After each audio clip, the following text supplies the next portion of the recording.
ತಾರಕಕ್ಕೆ ಏರಿದೆ. ಮತ್ತೊಂದು ಕಡೆ ಡಿಕೆ ಶಿವಕುಮಾರ್ ದೆಹಲಿಗೆ ಹೊರಟಿದ್ದಾರೆ. ಮತ್ತೊಮ್ಮೆ ದೆಹಲಿಗೆ ಹೊರಟಿದ್ದಾರೆ.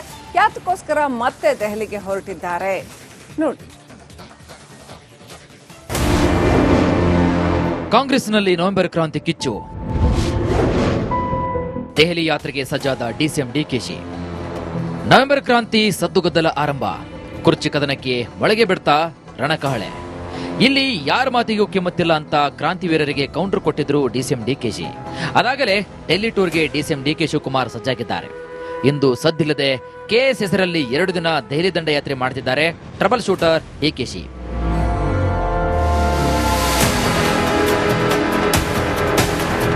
ನವೆಂಬರ್ ಕ್ರಾಂತಿಗೆ ಕೌಂಟ್ ಡೌನ್. ಪಟ್ಟ ಬದಲಾಗುತ್ತಾ ಇಲ್ವಾ? ಬದಲಾವಣೆ ಆಗುವ ಪಟ್ಟಕ್ಕೆ ವಾರಸ್ದಾರ ಯಾರು? ಆಗೋದೇ ಇಲ್ಲ ಅಂದ್ರೆ ಡಿಕೆಶಿಯ ಮುಂದಿನ ನಡೆ ಏನು? ಶಿವಕುಮಾರ್ ಏನಾದ್ರೂ ತ್ಯಾಗಕುಮಾರ್ ಆಗ್ತಾರಾ? ಅದರಲ್ಲೂ ಸಿದ್ದರಾಮಯ್ಯ ಆಯನ್ ಟೀಮ್ ಹೂಡಿದಂತಹ ರಣತಂತ್ರಕ್ಕೆ ಬಂಡೆ ಕನಸು ಛಿದ್ರ ಆಗುತ್ತಾ ಗೊತ್ತಿಲ್ಲ. ಆದ್ರೆ ಒಂದಂತೂ ಸತ್ಯ, ಕಾಂಗ್ರೆಸ್ನಲ್ಲಿ ಟೆನ್ಷನ್ ಮೇಲೆ ಟೆನ್ಷನ್, ಟೆನ್ಷನ್ ಮೇಲೆ ಟೆನ್ಷನ್. ಹೌದು, ಈ ಎಲ್ಲದರ ಮಧ್ಯೆ ಇಂದು ಡಿಸಿಎಂ ಡಿಕೆಶಿ ದೆಹಲಿಯತ್ತ ಮುಖ ಮಾಡಿದ್ದಾರೆ. ಶತಾಯಗತಾಯ ರಾಹುಲ್ ಗಾಂಧಿ ಭೇಟಿಗೆ ಡಿಕೆಶಿ ತಂತ್ರ. ದುಡಿಮೆಗೆ ಕೂಲಿ ಸಿಗಲೇಬೇಕೆಂಬ ಹಠಕ್ಕೆ ಬಿದ್ದಿರುವ ಡಿಕೆ. ಇನ್ನು ದೆಹಲಿಗೆ ಮತ್ತೆ ದಂಡಯಾತ್ರೆ ಹೊರಟಿರುವಂತಹ ಡಿಸಿಎಂ ಡಿಕೆ ಶಿವಕುಮಾರ್ ಶತಾಯಗತಾಯವಾಗಿ ರಾಹುಲ್ ಗಾಂಧಿ ಭೇಟಿ ಮಾಡಲು ಪ್ಲಾನ್ ಮಾಡಿದ್ದಾರೆ. ಕಾಂಗ್ರೆಸ್ ಭವನಗಳ ಶಂಕುಸ್ಥಾಪನೆ ನೆಪದಲ್ಲಿ ರಾಹುಲ್ ಗಾಂಧಿ ಓಲೈಕೆಗಾಗಿ ಮುಂದಾಗಿರುವಂತಹ ಕನಕಪುರ ಬಂಡೆ ಹೈಕಮಾಂಡ್ ಮಟ್ಟದಲ್ಲಿ ತಮ್ಮ ಪ್ರಯತ್ನವನ್ನ ಮುಂದುವರೆಸಿದ್ದಾರೆ. ರಾಜ್ಯ ಭೇಟಿಯ ಬಗ್ಗೆ ರಾಹುಲ್ ಗಾಂಧಿ ಇನ್ನೂ ಕೂಡ ಕನ್ಫರ್ಮ್ ಮಾಡಿಲ್ಲ. ಡೆಡ್ಲೈನ್ ಕೊಟ್ಟು ಜಾಗಗಳ ನೋಂದಣಿ ಮಾಡಲಾಗಿದೆ. ಆದರೆ ಡಿಕೆಶಿ ಬಯಸಿದಂತೆ ರಾಹುಲ್ ಗಾಂಧಿ ರಾಜ್ಯ ಭೇಟಿ ಡೇಟ್ ಮಾತ್ರ ಸಿಕ್ಕಿಲ್ಲ. ಹೀಗಾಗಿ ಮತ್ತೆ ದೆಹಲಿಯಲ್ಲಿ ಬೀಡು ಬಿಡಲಿರುವಂತಹ ಡಿಕೆಶಿ ಈ ಬಾರಿ ಕಾಂಗ್ರೆಸ್ ಭವನಗಳ ಶಂಕುಸ್ಥಾಪನೆ ನೆಪದಲ್ಲಿ ದುಡಿಮೆಗೆ ಕೂಲಿ ಸಿಗಲೇಬೇಕು ಎಂಬ ಹಠ ಮಾಡಿದ್ದಾರಂತೆ. ರಾಹುಲ್ ಗಾಂಧಿಯನ್ನ ರಾಜ್ಯಕ್ಕೆ ಕರೆತರುವ ಮೂಲಕ ಬದಲಾವಣೆಗೆ ನಾಂದಿ ಹಾಡಲಿದ್ದಾರೆ ಅಂತ ಹೇಳಲಾಗ್ತಾ ಇದೆ.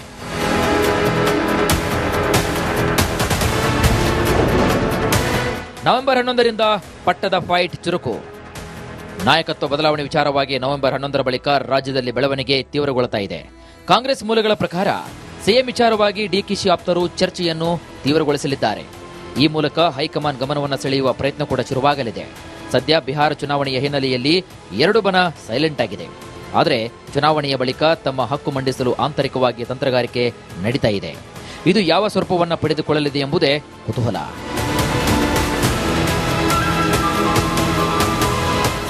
ಬೇರೆ ರಿಪೋರ್ಟ್, ರಿಪಬ್ಲಿಕ್ ಕನ್ನಡ. ತಾರಕಕ್ಕೆ ಏರಿದೆ. ಮತ್ತೊಂದು ಕಡೆ ಡಿಕೆ ಶಿವಕುಮಾರ್ ದೆಹಲಿಗೆ ಹೊರಟಿದ್ದಾರೆ. ಮತ್ತೊಮ್ಮೆ ದೆಹಲಿಗೆ ಹೊರಟಿದ್ದಾರೆ. ಯಾತಕ್ಕೋಸ್ಕರ ಮತ್ತೆ ದೆಹಲಿಗೆ ಹೊರಟಿದ್ದಾರೆ ನೋಡಿ. ಕಾಂಗ್ರೆಸ್ನಲ್ಲಿ ನವೆಂಬರ್ ಕ್ರಾಂತಿ ಕಿಚ್ಚು. ದೆಹಲಿ ಯಾತ್ರೆಗೆ ಸಜ್ಜಾದ ಡಿಸಿಎಂ ಡಿಕೆಶಿ. ನವೆಂಬರ್ ಕ್ರಾಂತಿ ಸದ್ದುಗದ್ದಲ ಆರಂಭ. ಕುರ್ಚಿ ಕದನಕ್ಕೆ ಒಳಗೆ ಬಿಡ್ತಾ ರಣಕಹಳೆ. ಇಲ್ಲಿ ಯಾರ ಮಾತಿಗೂ ಕಿಮ್ಮತ್ತಿಲ್ಲ ಅಂತ ಕ್ರಾಂತಿವೀರರಿಗೆ ಕೌಂಟರ್ ಕೊಟ್ಟಿದ್ರು ಡಿಸಿಎಂ ಡಿಕೆಶಿ.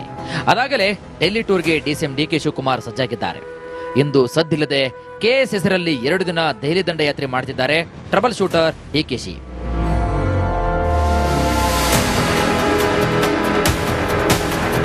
ನವೆಂಬರ್ ಕ್ರಾಂತಿಗೆ ಕೌಂಟ್ ಡೌನ್. ಪಟ್ಟ ಬದಲಾಗುತ್ತಾ ಇಲ್ವಾ? ಬದಲಾವಣೆ ಆಗುವ ಪಟ್ಟಕ್ಕೆ ವಾರಸ್ದಾರ ಯಾರು? ಆಗೋದೇ ಇಲ್ಲ ಅಂದ್ರೆ ಡಿಕೆಶಿಯ ಮುಂದಿನ ನಡೆ ಏನು? ಶಿವಕುಮಾರ್ ಏನಾದ್ರೂ ತ್ಯಾಗಕುಮಾರ್ ಆಗ್ತಾರಾ? ಅದರಲ್ಲೂ ಸಿದ್ದರಾಮಯ್ಯ ಆಯನ್ ಟೀಮ್ ಹೂಡಿದಂತಹ ರಣತಂತ್ರಕ್ಕೆ ಬಂಡೆ ಕನಸು ಛಿದ್ರ ಆಗುತ್ತಾ ಗೊತ್ತಿಲ್ಲ. ಆದ್ರೆ ಒಂದಂತೂ ಸತ್ಯ, ಕಾಂಗ್ರೆಸ್ನಲ್ಲಿ ಟೆನ್ಷನ್ ಮೇಲೆ ಟೆನ್ಷನ್, ಟೆನ್ಷನ್ ಮೇಲೆ ಟೆನ್ಷನ್. ಹೌದು, ಈ ಎಲ್ಲದರ ಮಧ್ಯೆ ಇಂದು ಡಿಸಿಎಂ ಡಿಕೆಶಿ ದೆಹಲಿಯತ್ತ ಮುಖ ಮಾಡಿದ್ದಾರೆ. ಶತಾಯಗತಾಯ ರಾಹುಲ್ ಗಾಂಧಿ ಭೇಟಿಗೆ ಡಿಕೆಶಿ ತಂತ್ರ. ದುಡಿಮೆಗೆ ಕೂಲಿ ಸಿಗಲೇಬೇಕೆಂಬ ಹಠಕ್ಕೆ ಬಿದ್ದಿರುವ ಡಿಕೆ. ಇನ್ನು ದೆಹಲಿಗೆ ಮತ್ತೆ ದಂಡಯಾತ್ರೆ ಹೊರಟಿರುವಂತಹ ಡಿಸಿಎಂ ಡಿಕೆ ಶಿವಕುಮಾರ್ ಶತಾಯಗತಾಯವಾಗಿ ರಾಹುಲ್ ಗಾಂಧಿ ಭೇಟಿ ಮಾಡಲು ಪ್ಲಾನ್ ಮಾಡಿದ್ದಾರೆ.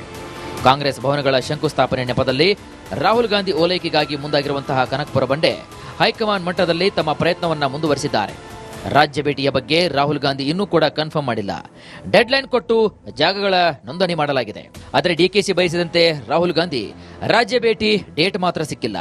ಹೀಗಾಗಿ ಮತ್ತೆ ದೆಹಲಿಯಲ್ಲಿ ಬೀಡು ಬಿಡಲಿರುವಂತಹ ಡಿಕೆಶಿ ಈ ಬಾರಿ ಕಾಂಗ್ರೆಸ್ ಭವನಗಳ ಶಂಕುಸ್ಥಾಪನೆ ನೆಪದಲ್ಲಿ ದುಡಿಮೆಗೆ ಕೂಲಿ ಸಿಗಲೇಬೇಕು ಎಂಬ ಹಠ ಮಾಡಿದ್ದಾರಂತೆ.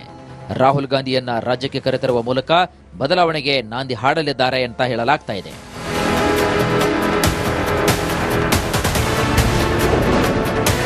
ನವೆಂಬರ್ 11ರಿಂದ ಪಟ್ಟದ ಫೈಟ್ ಚುರುಕು. ನಾಯಕತ್ವ ಬದಲಾವಣೆ ವಿಚಾರವಾಗಿ ನವೆಂಬರ್ 11ರ ಬಳಿಕ ರಾಜ್ಯದಲ್ಲಿ ಬೆಳವಣಿಗೆ ತೀವ್ರಗೊಳ್ಳುತ್ತಾ ಇದೆ. ಕಾಂಗ್ರೆಸ್ ಮೂಲಗಳ ಪ್ರಕಾರ ಸಿಎಂ ವಿಚಾರವಾಗಿ ಡಿಕೆಶಿ ಆಪ್ತರು ಚರ್ಚೆಯನ್ನು ತೀವ್ರಗೊಳಿಸಲಿದ್ದಾರೆ. ಈ ಮೂಲಕ ಹೈಕಮಾಂಡ್ ಗಮನವನ್ನು ಸೆಳೆಯುವ ಪ್ರಯತ್ನ ಕೂಡ ಶುರುವಾಗಲಿದೆ. ಸದ್ಯ ಬಿಹಾರ ಚುನಾವಣೆಯ ಹಿನ್ನೆಲೆಯಲ್ಲಿ ಎರಡು ಬಣ ಸೈಲೆಂಟ್ ಆಗಿದೆ. ಆದರೆ ಚುನಾವಣೆಯ ಬಳಿಕ ತಮ್ಮ ಹಕ್ಕು ಮಂಡಿಸಲು ಆಂತರಿಕವಾಗಿ ತಂತ್ರಗಾರಿಕೆ ನಡೀತಾ ಇದೆ. ಇದು ಯಾವ ಸ್ವರೂಪವನ್ನು ಪಡೆದುಕೊಳ್ಳಲಿದೆ ಎಂಬುದೇ ಕುತೂಹಲ.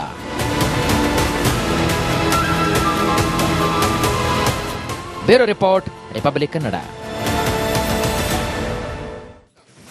ತಾರಕಕ್ಕೇರಿದೆ. ಮತ್ತೊಂದು ಕಡೆ ಡಿಕೆ ಶಿವಕುಮಾರ್ ದೆಹಲಿಗೆ ಹೊರಟಿದ್ದಾರೆ. ಮತ್ತೊಮ್ಮೆ ದೆಹಲಿಗೆ ಹೊರಟಿದ್ದಾರೆ. ಯಾತಕ್ಕೋಸ್ಕರ ಮತ್ತೆ ದೆಹಲಿಗೆ ಹೊರಟಿದ್ದಾರೆ ನೋಡಿ. ಕಾಂಗ್ರೆಸ್ನಲ್ಲಿ ನವೆಂಬರ್ ಕ್ರಾಂತಿ ಕಿಚ್ಚು. ದೆಹಲಿ ಯಾತ್ರೆಗೆ ಸಜ್ಜಾದ ಡಿಸಿಎಂ ಡಿಕೆಶಿ. ನವೆಂಬರ್ ಕ್ರಾಂತಿ ಸದ್ದುಗದ್ದಲ ಆರಂಭ. ಕುರ್ಚಿ ಕದನಕ್ಕೆ ಮೊಳಗೆ ಬಿಡ್ತಾ ರಣಕಹಳೆ. ಇಲ್ಲಿ ಯಾರ ಮಾತಿಗೂ ಕಿಮ್ಮತ್ತಿಲ್ಲ ಅಂತ ಕ್ರಾಂತಿವೀರರಿಗೆ ಕೌಂಟರ್ ಕೊಟ್ಟಿದ್ರು ಡಿಸಿಎಂ ಡಿಕೆಶಿ. ಅದಾಗಲೇ ಡೆಲ್ಲಿ ಟೂರ್ಗೆ ಡಿಸಿಎಂ ಡಿಕೆ ಶಿವಕುಮಾರ್ ಸಜ್ಜಾಗಿದ್ದಾರೆ. ಇಂದು ಸದ್ದಿಲ್ಲದೆ ಕೆಎಸ್ ಹೆಸರಲ್ಲಿ 2 ದಿನ ದೆಹಲಿ ದಂಡಯಾತ್ರೆ ಮಾಡ್ತಿದ್ದಾರೆ ಟ್ರಬಲ್ ಶೂಟರ್ ಡಿಕೆಶಿ.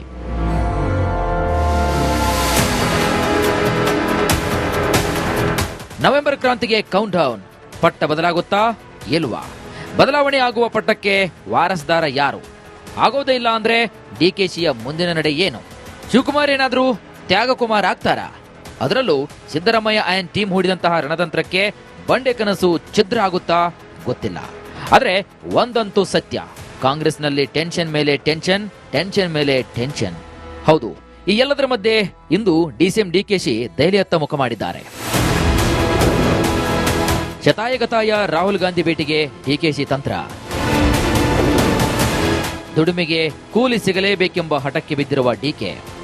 ಇನ್ನು ದೆಹಲಿಗೆ ಮತ್ತೆ ದಂಡಯಾತ್ರೆ ಹೊರಟಿರುವಂತಹ ಡಿಸಿಎಂ ಡಿಕೆ ಶಿವಕುಮಾರ್ ಶತಾಯಗತಾಯವಾಗಿ ರಾಹುಲ್ ಗಾಂಧಿ ಭೇಟಿ ಮಾಡಲು ಪ್ಲಾನ್ ಮಾಡಿದ್ದಾರೆ. ಕಾಂಗ್ರೆಸ್ ಭವನಗಳ ಶಂಕುಸ್ಥಾಪನೆ ನೆಪದಲ್ಲಿ ರಾಹುಲ್ ಗಾಂಧಿ ಓಲೈಕೆಗಾಗಿ ಮುಂದಾಗಿರುವಂತಹ ಕನಕಪುರ ಬಂಡೆ ಹೈಕಮಾಂಡ್ ಮಟ್ಟದಲ್ಲಿ ತಮ್ಮ ಪ್ರಯತ್ನವನ್ನ ಮುಂದುವರೆಸಿದ್ದಾರೆ. ರಾಜ್ಯ ಭೇಟಿಯ ಬಗ್ಗೆ ರಾಹುಲ್ ಗಾಂಧಿ ಇನ್ನೂ ಕೂಡ ಕನ್ಫರ್ಮ್ ಮಾಡಿಲ್ಲ. ಡೆಡ್ ಲೈನ್ ಕೊಟ್ಟು ಜಾಗಗಳ ನೋಂದಣಿ ಮಾಡಲಾಗಿದೆ. ಆದರೆ ಡಿಕೆಶಿ ಬಯಸಿದಂತೆ ರಾಹುಲ್ ಗಾಂಧಿ ರಾಜ್ಯ ಭೇಟಿ ಡೇಟ್ ಮಾತ್ರ ಸಿಕ್ಕಿಲ್ಲ. ಹೀಗಾಗಿ ಮತ್ತೆ ದೆಹಲಿಯಲ್ಲಿ ಬೀಡು ಬಿಡಲಿರುವಂತಹ ಡಿಕೆಶಿ ಈ ಬಾರಿ ಕಾಂಗ್ರೆಸ್ ಭವನಗಳ ಶಂಕುಸ್ಥಾಪನೆ ನೆಪದಲ್ಲಿ ದುಡಿಮೆಗೆ ಕೂಲಿ ಸಿಗಲೇಬೇಕು ಎಂಬ ಹಠ ಮಾಡಿದ್ದಾರಂತೆ. ರಾಹುಲ್ ಗಾಂಧಿಯನ್ನ ರಾಜ್ಯಕ್ಕೆ ಕರೆತರುವ ಮೂಲಕ ಬದಲಾವಣೆಗೆ ನಾಂದಿ ಹಾಡಲಿದ್ದಾರೆ ಅಂತ ಹೇಳಲಾಗ್ತಾ ಇದೆ.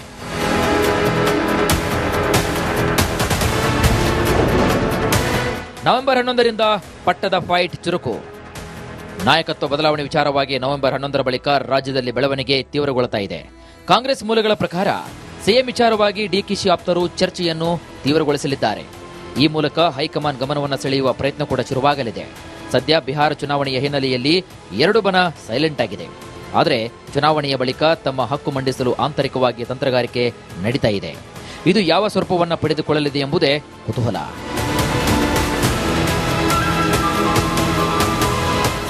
Bureau report, republic Kannada. ತಾರಕಕ್ಕೇರಿದೆ. ಮತ್ತೊಂದು ಕಡೆ ಡಿಕೆ ಶಿವಕುಮಾರ್ ದೆಹಲಿಗೆ ಹೊರಟಿದ್ದಾರೆ. ಮತ್ತೊಮ್ಮೆ ದೆಹಲಿಗೆ ಹೊರಟಿದ್ದಾರೆ. ಯಾತಕ್ಕೋಸ್ಕರ ಮತ್ತೆ ದೆಹಲಿಗೆ ಹೊರಟಿದ್ದಾರೆ ನೋಡಿ. ಕಾಂಗ್ರೆಸ್ನಲ್ಲಿ ನವೆಂಬರ್ ಕ್ರಾಂತಿ ಕಿಚ್ಚು. ದೆಹಲಿ ಯಾತ್ರೆಗೆ ಸಜ್ಜಾದ ಡಿಸಿಎಂ ಡಿಕೆಶಿ. ನವೆಂಬರ್ ಕ್ರಾಂತಿ ಸದ್ದುಗದ್ದಲ ಆರಂಭ. ಕುರ್ಚಿ ಕದನಕ್ಕೆ ಮೊಳಗೆ ಬಿಡ್ತಾ ರಣಕಹಳೆ. ಇಲ್ಲಿ ಯಾರ ಮಾತಿಗೂ ಕಿಮ್ಮತ್ತಿಲ್ಲ ಅಂತ ಕ್ರಾಂತಿವೀರರಿಗೆ ಕೌಂಟರ್ ಕೊಟ್ಟಿದ್ರು ಡಿಸಿಎಂ ಡಿಕೆಶಿ.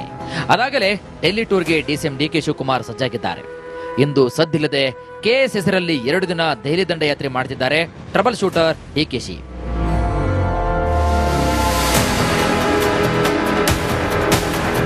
ನವೆಂಬರ್ ಕ್ರಾಂತಿಗೆ ಕೌಂಟ್ ಡೌನ್. ಪಟ್ಟ ಬದಲಾಗುತ್ತಾ ಇಲ್ವಾ? ಬದಲಾವಣೆ ಆಗುವ ಪಟ್ಟಕ್ಕೆ ವಾರಸ್ದಾರ ಯಾರು? ಆಗೋದೇ ಇಲ್ಲ ಅಂದ್ರೆ ಡಿಕೆಶಿಯ ಮುಂದಿನ ನಡೆ ಏನು? ಶಿವಕುಮಾರ್ ಏನಾದ್ರೂ ತ್ಯಾಗಕುಮಾರ್ ಆಗ್ತಾರಾ? ಅದರಲ್ಲೂ ಸಿದ್ದರಾಮಯ್ಯ ಆಯನ್ ಟೀಮ್ ಹೂಡಿದಂತಹ ರಣತಂತ್ರಕ್ಕೆ ಬಂಡೆ ಕನಸು ಛಿದ್ರ ಆಗುತ್ತಾ ಗೊತ್ತಿಲ್ಲ. ಆದ್ರೆ ಒಂದಂತೂ ಸತ್ಯ, ಕಾಂಗ್ರೆಸ್ನಲ್ಲಿ ಟೆನ್ಷನ್ ಮೇಲೆ ಟೆನ್ಷನ್, ಟೆನ್ಷನ್ ಮೇಲೆ ಟೆನ್ಷನ್. ಹೌದು, ಈ ಎಲ್ಲದರ ಮಧ್ಯೆ ಇಂದು ಡಿಸಿಎಂ ಡಿಕೆಶಿ ದೆಹಲಿಯತ್ತ ಮುಖ ಮಾಡಿದ್ದಾರೆ. ಶತಾಯಗತಾಯ ರಾಹುಲ್ ಗಾಂಧಿ ಭೇಟಿಗೆ ಡಿಕೆಶಿ ತಂತ್ರ. ದುಡಿಮೆಗೆ ಕೂಲಿ ಸಿಗಲೇಬೇಕೆಂಬ ಹಠಕ್ಕೆ ಬಿದ್ದಿರುವ ಡಿಕೆ. ಇನ್ನು ದೆಹಲಿಗೆ ಮತ್ತೆ ದಂಡಯಾತ್ರೆ ಹೊರಟಿರುವಂತಹ ಡಿಸಿಎಂ ಡಿಕೆ ಶಿವಕುಮಾರ್ ಶತಾಯಗತಾಯವಾಗಿ ರಾಹುಲ್ ಗಾಂಧಿ ಭೇಟಿ ಮಾಡಲು ಪ್ಲಾನ್ ಮಾಡಿದ್ದಾರೆ. ಕಾಂಗ್ರೆಸ್ ಭವನಗಳ ಶಂಕುಸ್ಥಾಪನೆ ನೆಪದಲ್ಲಿ ರಾಹುಲ್ ಗಾಂಧಿ ಓಲೈಕೆಗಾಗಿ ಮುಂದಾಗಿರುವಂತಹ ಕನಕಪುರ ಬಂಡೆ ಹೈಕಮಾಂಡ್ ಮಟ್ಟದಲ್ಲಿ ತಮ್ಮ ಪ್ರಯತ್ನವನ್ನ ಮುಂದುವರೆಸಿದ್ದಾರೆ. ರಾಜ್ಯ ಭೇಟಿಯ ಬಗ್ಗೆ ರಾಹುಲ್ ಗಾಂಧಿ ಇನ್ನೂ ಕೂಡ ಕನ್ಫರ್ಮ್ ಮಾಡಿಲ್ಲ. ಡೆಡ್ಲೈನ್ ಕೊಟ್ಟು ಜಾಗಗಳ ನೋಂದಣಿ ಮಾಡಲಾಗಿದೆ. ಆದರೆ ಡಿಕೆಶಿ ಬಯಸಿದಂತೆ ರಾಹುಲ್ ಗಾಂಧಿ ರಾಜ್ಯ ಭೇಟಿ ಡೇಟ್ ಮಾತ್ರ ಸಿಕ್ಕಿಲ್ಲ. ಹೀಗಾಗಿ ಮತ್ತೆ ದೆಹಲಿಯಲ್ಲಿ ಬೀಡು ಬಿಡಲಿರುವಂತಹ ಡಿಕೆಶಿ ಈ ಬಾರಿ ಕಾಂಗ್ರೆಸ್ ಭವನಗಳ ಶಂಕುಸ್ಥಾಪನೆ ನೆಪದಲ್ಲಿ ದುಡಿಮೆಗೆ ಕೂಲಿ ಸಿಗಲೇಬೇಕು ಎಂಬ ಹಠ ಮಾಡಿದ್ದಾರಂತೆ.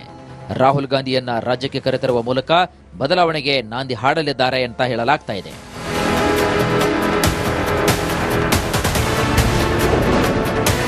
ನವೆಂಬರ್ 11ರಿಂದ ಪಟ್ಟದ ಫೈಟ್ ಚುರುಕು. ನಾಯಕತ್ವ ಬದಲಾವಣೆ ವಿಚಾರವಾಗಿ ನವೆಂಬರ್ 11ರ ಬಳಿಕ ರಾಜ್ಯದಲ್ಲಿ ಬೆಳವಣಿಗೆ ತೀವ್ರಗೊಳ್ಳುತ್ತಾ ಇದೆ.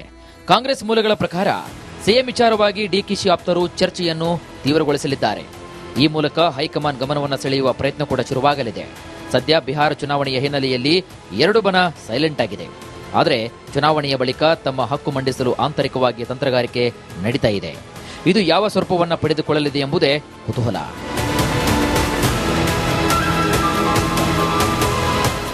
Bureau report, republic Kannada.